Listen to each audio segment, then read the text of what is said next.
Well, hello everybody. This is George Gutierrez again with Dr. Moore. And what we're going to talk about today briefly and with you, it's about, again, strategy, but not just strategy. There's a way of thinking about strategy, and we break that down into really about three different categories. Strategy, which is long-term, then operationalize, or how to operationalize a strategy, or the operationalization of a strategy, which is still, focused in the long term, but not necessarily, as long as normal strategy would be. A normal strategy, we're looking about 3 to 5 years. So the question is, how do we, operationalize that strategy? And then the other one is the tactics of it all. So today, I think we want to talk about some of the challenges. So what are some of the challenges that you have seen?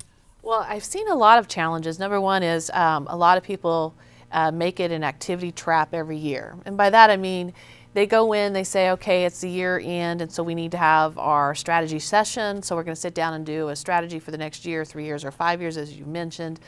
And then they all spend this great time, and they've got a great plan put together, and then it's put back on a shelf and it collects dust. It's actually not pulled back out, and it's actually not really reviewed and followed until the next year. And then like, oh yeah, we did think we were going to do that, but we didn't, type of thing. So that's one of the things, is if you're spending the time and the energy to do it, then keep it working and understand that it is a working plan. It does change, but it gives you that roadmap as to where you're going to go, and it keeps it top of mind. So that's one thing that I find is challenging.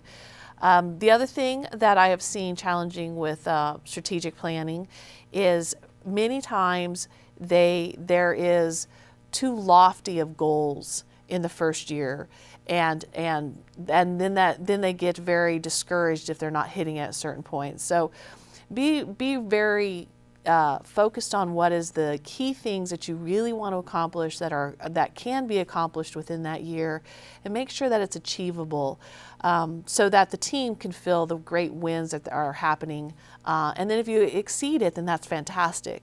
So that's the other thing, is that sometimes there's too much that is put into the plan, and it's not going to be as achievable, and then the success isn't felt as great. Those are very, very important points. And I've had similar experiences. So what I've learned throughout the years with all different kinds of organizations, and I'm talking about either government, nonprofits, or business organizations, small and or large, to include military organizations. What I have learned is that the organizations that allocate the time and resources to do real planning are the ones that have a better chance of achieving their goals. The organizations that not just do the planning, but focus on goals accomplishments, have an increased likelihood of actually succeeding than those who don't.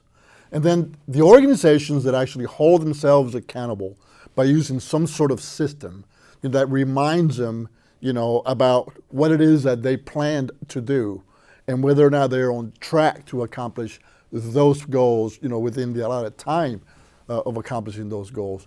Those organizations usually hit the mark every single time. So one of the things that Charlotte and I both have learned to use, and I'm sure everybody has heard this one time or another, is the use of dashboards. And in today's environment, with the technology that we have, there's all kinds of dashboards that people are coming up with. Electronic dashboards, spreadsheets, et cetera, that keep you grounded and remind you to hold yourself accountable. What other things have you encountered in terms of a challenge? Well, as far as challenges, I think that we've kind of covered everything. I would say, continuing on with the dashboards, is it's so important to have those items and that they're reviewed at least on a monthly basis. Since I was in the sales and marketing side of stuff, when you're in sales, you're obviously watching these goals intently because they're tied into performance bonuses and things like that. So sometimes they're weekly is involved in that review. But I have seen it being very successful when dashboards are reviewed. I've done it in team meetings where it's done at least once a month. We go over it. We also go over the strategic plan that was formulated together for the year.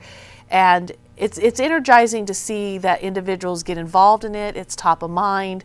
And you can tell when they come into work and they're coming into their team environment that they understand that there's this goal and we're headed that direction. So I would reiterate the fact of the importance of dashboards, and the other thing I would say in those dashboards, make sure that that you're using key indicators that make sense. You're not overloading with 13 or 14 different key indicators, that you have the main ones that tie into that strategic plan, and that those are the ones that you're following. Okay, good. So there's a couple of points that we can close with today to help us remember, how to stay on track with our strategy. Key performance indicators. Make sure you select those, but remember, they have to be tied to your strategy. As you can develop your key indicators, if they have nothing to do with your strategy and you cannot measure them, then they're not key performance indicators. So select the right key performance indicators.